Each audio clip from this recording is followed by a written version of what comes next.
برادر فرید محفوظ صاحب شکوہ کر رہے تھے کہ مسلمان اپنا کردار نہیں پیش کر رہے ہیں اور کردار میں ان کی غلطی ہو رہی ہے اور وہ پڑھتے نہیں ہیں. ملالہ نے پڑھنے کی دعوت دی تو اسے مار دیا گیا. یہ سب جھوٹا پروپیگنڈا ہے، یہ جھوٹا پروپیگنڈا ہے، اس کی کوئی حقیقت نہیں. ملالہ ایک یہودی خاتون، ملالہ کو پالا گیا مسلمانوں کو بدنام کرنے کے لیے. اور روزانہ اخبار کا جو رویہ ہے کہ 5-5 لاکھ انسانوں کے اصلاحی اور اخلاق کی تعمیر کے جلسے کیے جائیں تو اخبار والوں کے پاس ان کے لیے جگہ نہیں ہے، کالم نہیں. اور ایک ننگی عورت کھڑی ہو جائے تو سارے اخبار والوں کے لیے اس سے بہتر کوئی ایکٹریس نہیں ہے، ہیرو نہیں. تو یہ تو وہ کردار ہے، اخبار کا کردار، میڈیا کا کردار، الیکٹرانک میڈیا ہو یا پرنٹ میڈیا ہو. ظاہر ہے کہ یہ میڈیا بگڑا ہوا، اس میڈیا کی سرپرستی کرنے والے مالدار بگڑے ہوئے جن کی آنکھوں پر پٹیاں بندھی ہوئی ہیں، متعصب قسم کے لوگ، تنگ نظر قسم کے لوگ جو جس خبر کو چاہیں پیش کروائیں، جس کو خبر کو چاہیں رکوا دیں.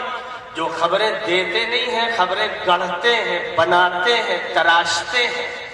جن کا کام یہ ہے کہ عریانیت کو اور بد اخلاقی کو خوب نمایاں کریں، اخبار کے صفحے پر نمایاں ہو اور بڑے سے بڑے فوٹو دیے جائیں، عریان عورتوں کے دیے جائیں، ان کے فوٹو دیے جائیں جن سے سیکسول جذبات بھڑکائے جائیں، جن سے نوجوانوں کو آوارہ کیا جائے، جن سے لڑکیوں کو بے پردہ کیا جائے، جن سے انسانوں کو مادر پدر آزاد کر دیا جائے، جن سے کشمکش ذہنی و نفسیاتی و قلبی و روحانی کا ماحول بنایا جائے. ایک زبردست سازش ہے قوم کے خلاف، ملک کے خلاف، ملت کے خلاف، انسانیت کے خلاف.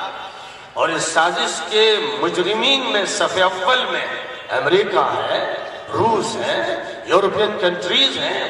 آج آپ دیکھ رہے ہیں کہ روز سینکڑوں انسان قتل کیے جا رہے ہیں شام کی سرزمین پر. عوام، بے گناہ عورتیں، بچے، بوڑھے، نمازی، اسپتال کے مریض، ان پر اوپر سے بمباری انہی کے ملک کی بدماش و مجرم اور قاتل حکومت کر رہی ہے.